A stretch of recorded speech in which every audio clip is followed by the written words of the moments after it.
Baik, bismillahirrahmanirrahim. Assalamualaikum warahmatullahi wabarakatuh. Berjumpa kembali di acara Bincang Biologi, teman-teman belajar bersama guru kreatif. Masih di acara Kupas Tuntas, materi biologi kelas 10. Baik, teman-teman, kita akan melanjutkan pokok bahasan mengenai bab apa saja yang ada di kelas 10. Nah, video ini kita sudah masuk ke bab selanjutnya, yaitu mengenai ekosistem, gitu ya.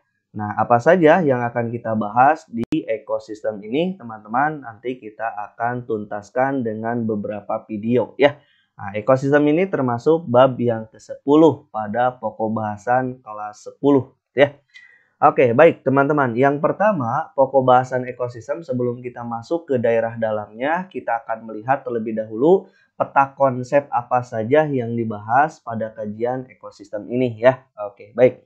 Jangan lupa like, comment, and subscribe.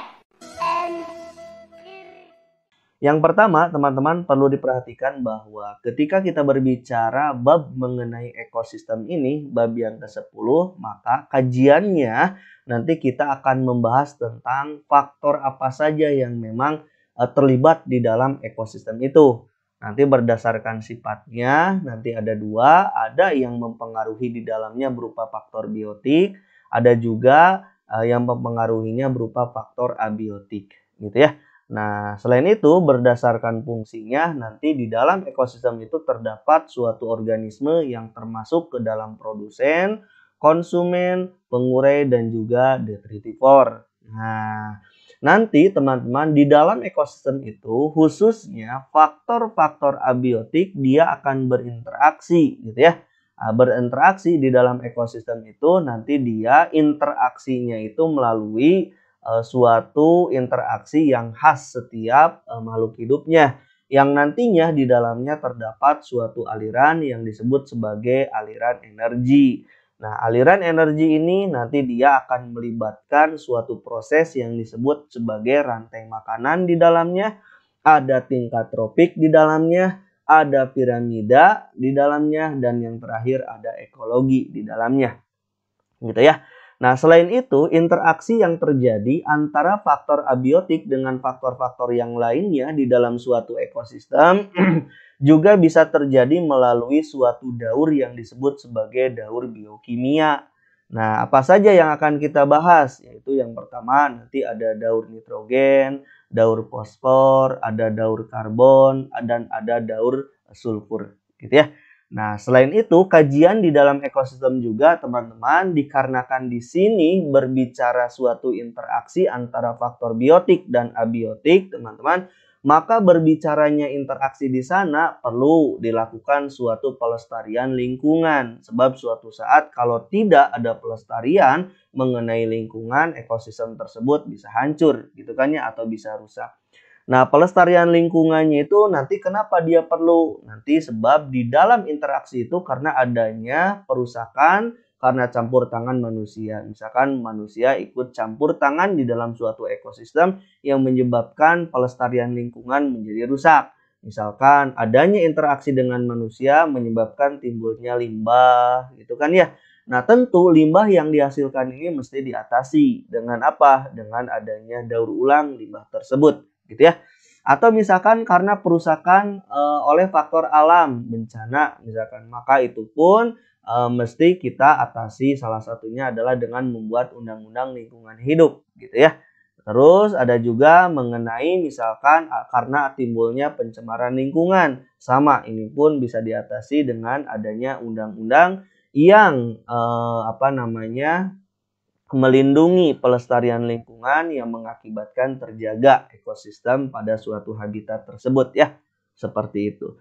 Nah, berbicara ekosistemnya, teman-teman, jadi berbicara ekosistemnya, maka menurut ilmuwan, di sini ada Haeckel, teman-teman, ilmuwan ini mengungkapkan bahwa ketika kita berbicara suatu konsep yang disebut sebagai ekosistem, maka ekosistem ini menurut beliau dia merupakan suatu lingkungan, teman-teman, yang terbentuk. Awas, ingat-ingat gitu ya.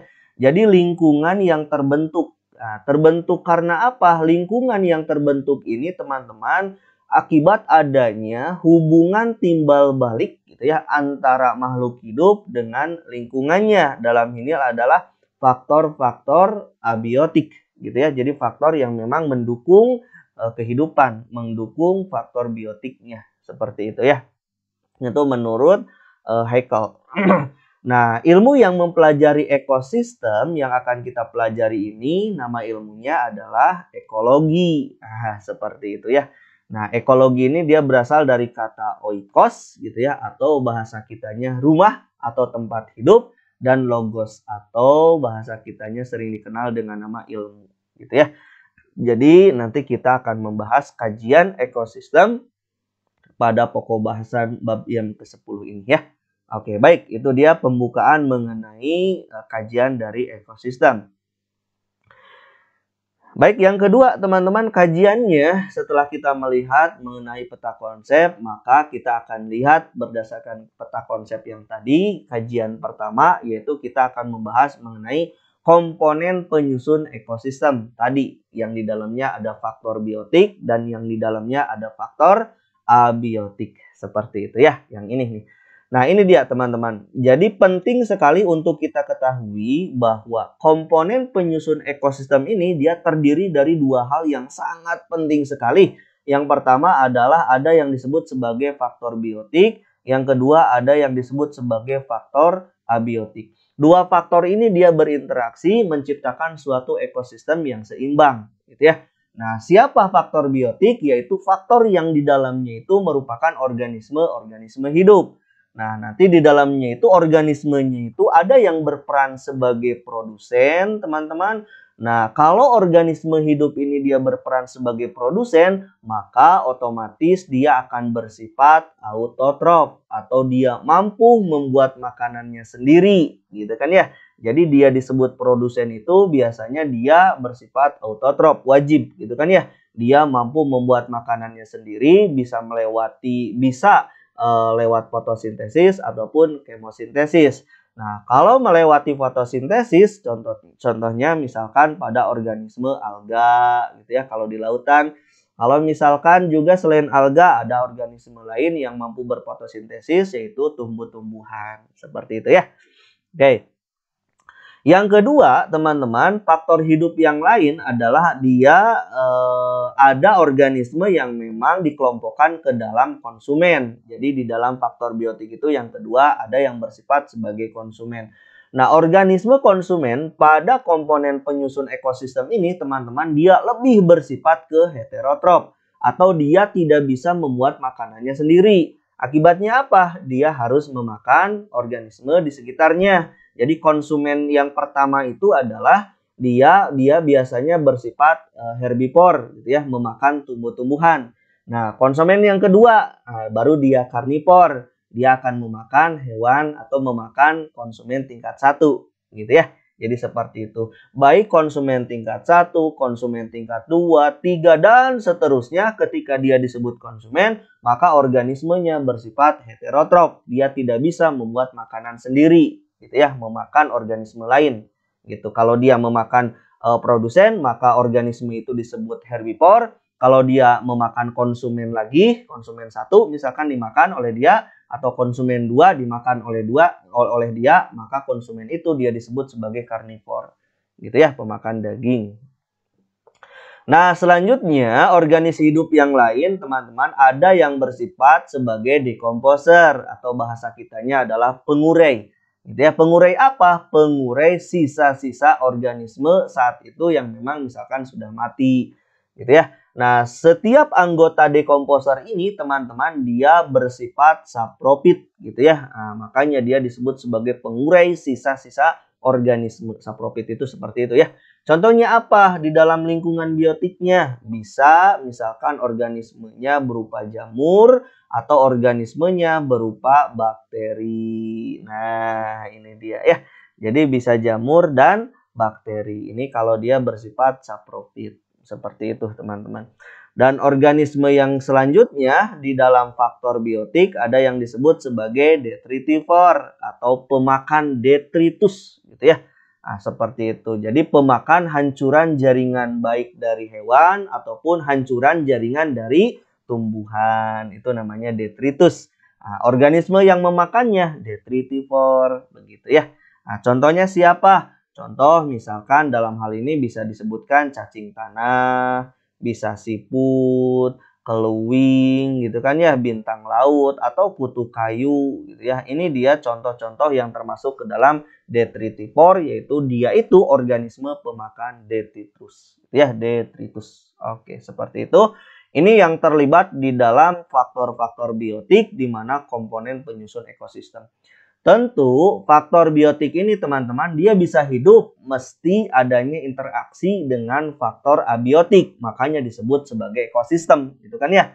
Nah, faktor abiotiknya apa yang mempengaruhi faktor biotik untuk hidup? Yang pertama, mesti adanya cahaya matahari gitu ya, yang akan digunakan oleh organisme produsen, baik juga oleh konsumen di dalam proses hidupnya. Seperti itu ya. Kalau produsen digunakan untuk apa? Misalkan untuk berlangsungnya proses fotosintesis, begitu ya.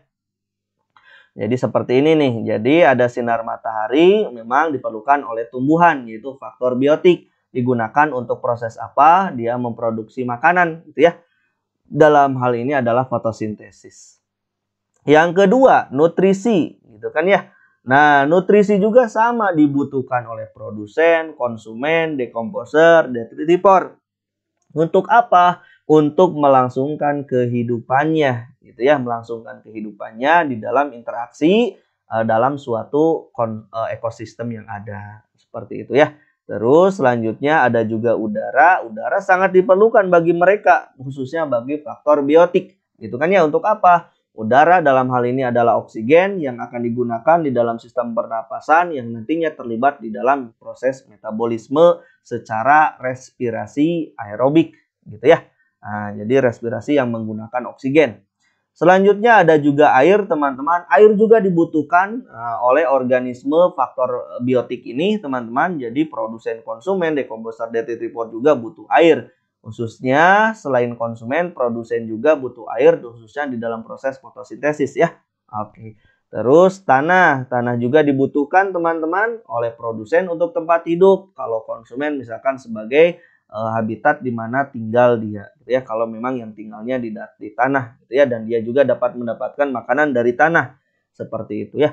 Dan yang terakhir, faktor abiotik yang memang berinteraksi di dalam suatu ekosistem itu adalah suhu dan kelembaban, dan ini mempengaruhi kehidupan pada faktor biotik gitu ya, sangat-sangat mempengaruhi. Jadi kalau kita lihat gambar teman-teman, dalam suatu interaksi di dalam ekosistem antara faktor biotik dan abiotik seperti ini, maka ini dia disebut sebagai komponen penyusun ekosistem. Kenapa Pak? Sebab di dalamnya ada interaksi antara faktor biotik dan faktor abiotik. Seperti itu ya. Di sebelah kiri ini adalah komponen abiotik, di sebelah kanannya ini adalah komponen biotik yang berinteraksi secara langsung membentuk ekosistem. Seperti itu ya. Itu dia yang pertama teman-teman, kajiannya mengenai komponen penyusun ekosistem. Oke, baik. Yang selanjutnya kajiannya kita akan lihat di dalam ekosistem, hasil interaksi di dalam ekosistem itu teman-teman, bahwa makhluk hidup dia memiliki tempat hidupnya di dalam ekosistem. Apakah sama semua organisme memiliki tempat hidup yang sama di dalam ekosistem? Nah, ini kita akan membahasnya gitu ya.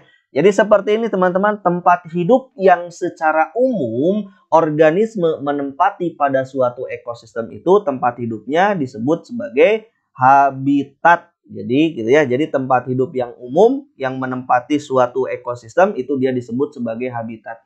Jadi habitat ini teman-teman merupakan tempat hidup gitu ya, di mana tempat hidup spesifik bagi siapa? Bagi suatu organisme yang ada di alam, yang ada di dalam ekosistem gitu ya. Misalkan habitat air gitu ya, airnya tuh tapi air yang tenang.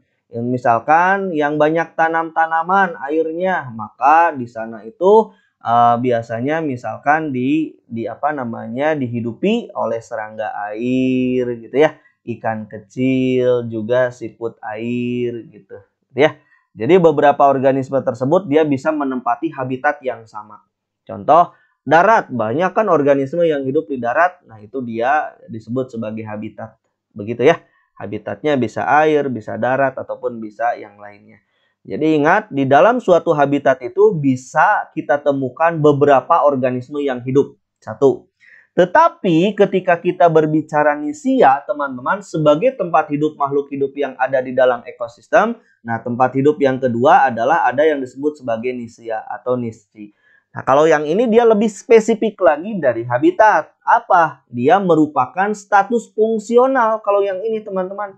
Jadi status fungsional maksudnya seperti apa? Jadi organisme yang ada di dalam ekosistem ini, teman-teman, yang berkaitannya dengan apa? Lebih spesifik apa? Lebih spesifik lagi. Jadi di dalam ekosistem itu, nisi itu dia sebagai tempat tinggalnya, di situ dia bisa melakukan perubahan tingkah laku, dan ada sifat-sifat serta aktivitas lainnya yang membedakan dari organisme yang lain. Artinya begini, teman-teman. Misal, berudu kan tadi disebutkan dia tinggal di air tenang. Gitu kan ya. Misalkan sama dengan siput gitu kan ya.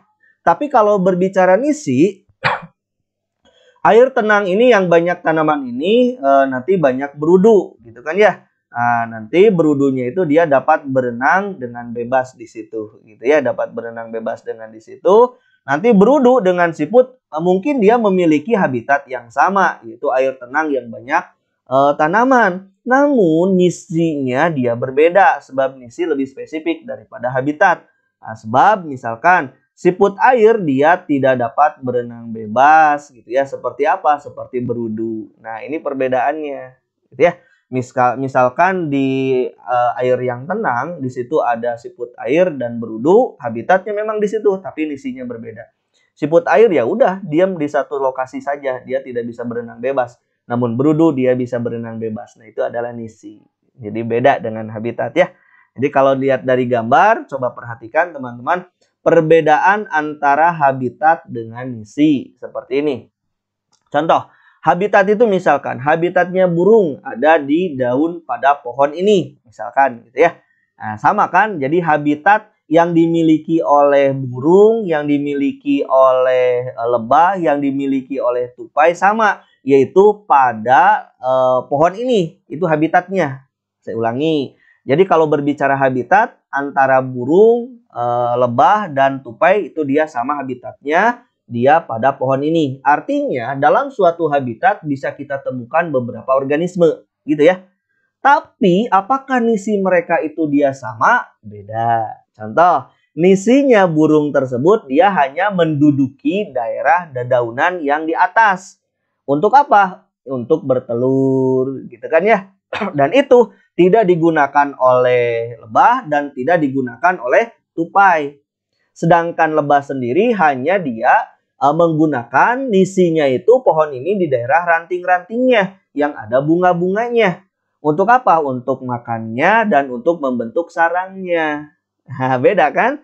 Sedangkan tupai dia hanya berinteraksi di bawah. Untuk apa? Melihat ada buah yang jatuh dimakan oleh dirinya, nanti buahnya seperti itu ya.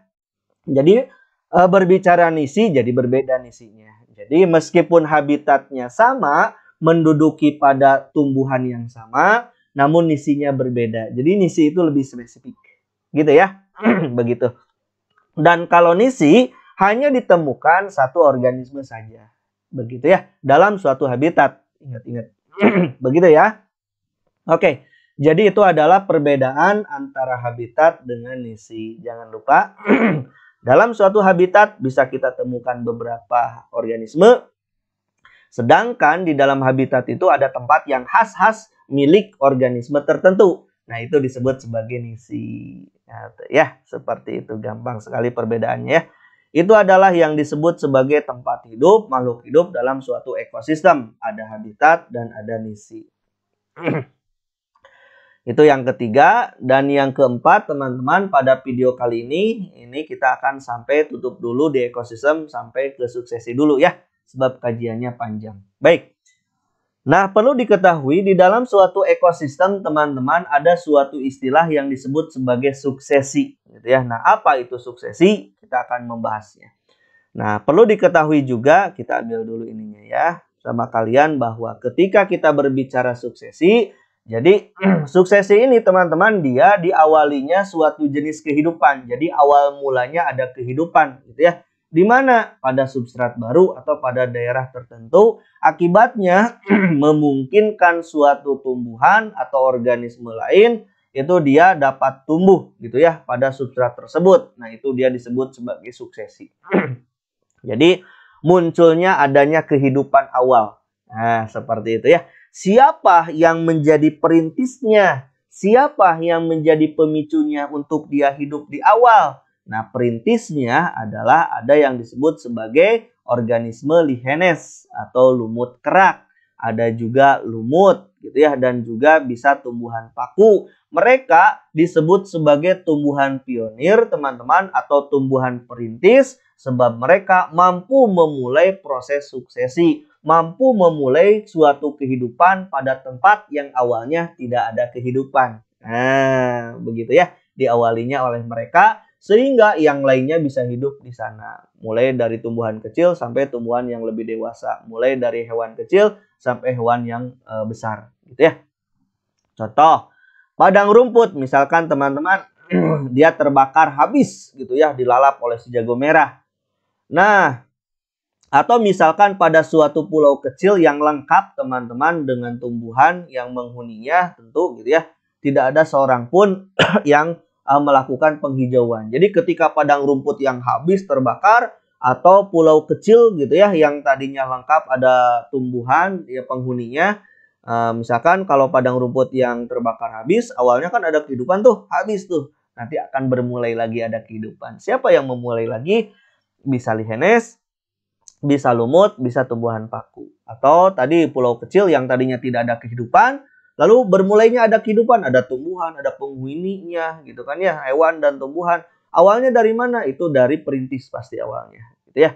Bisa dari lihenes dulu, dari lumut atau dari tumbuhan paku. Bermulai dari mereka yang mengakibatkan munculnya kehidupan-kehidupan yang lainnya. Itu dia disebut sebagai suksesi ya.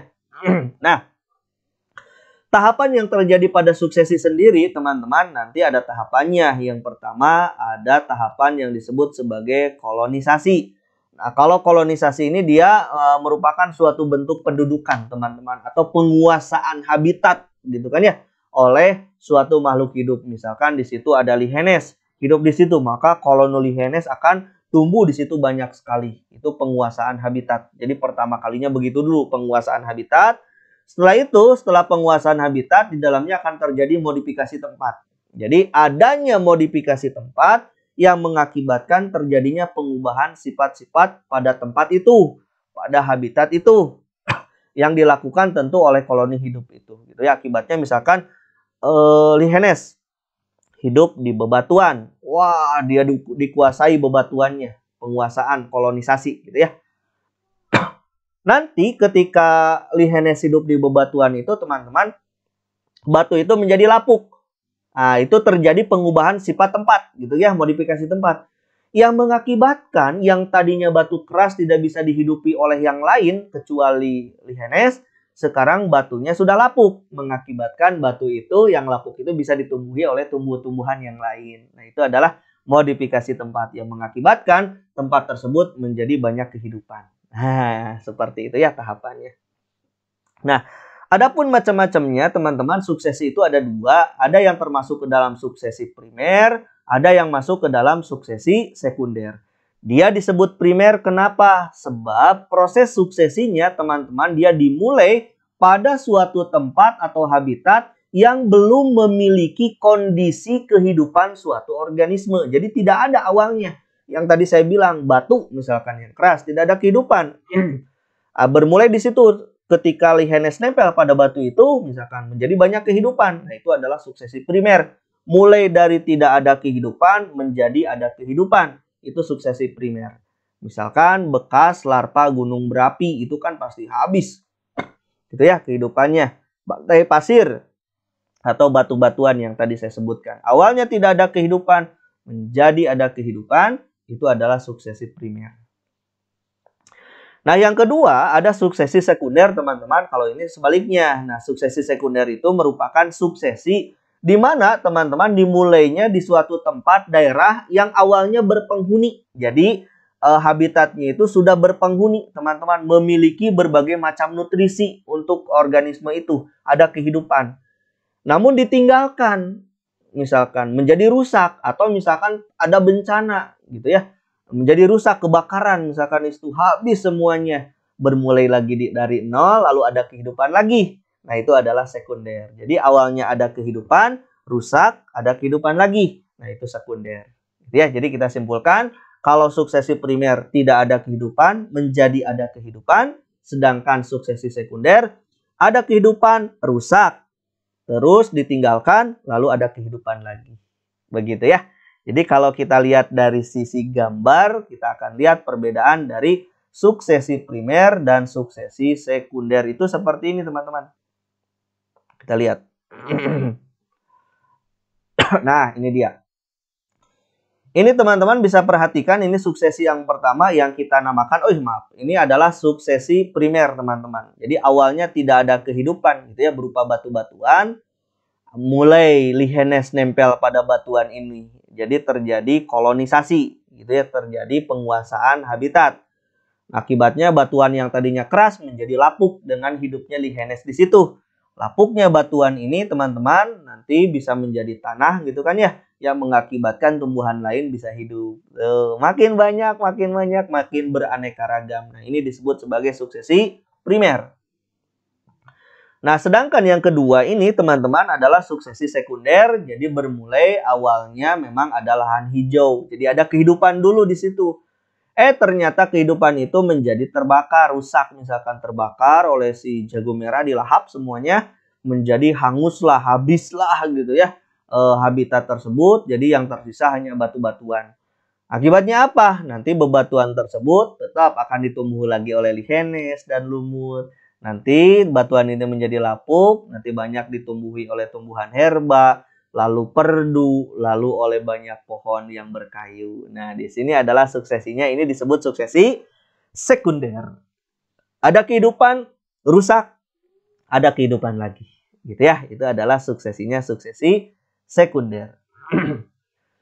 Oke, baik teman-teman. Jadi pokok kajian di ekosistem yang bab ke-10 saya tutup dulu di video pertama sampai suksesi ya. Masih panjang videonya. Itu saja dulu, mudah-mudahan bermanfaat. Kita lanjut di video yang kedua. Terima kasih. Assalamualaikum warahmatullahi wabarakatuh.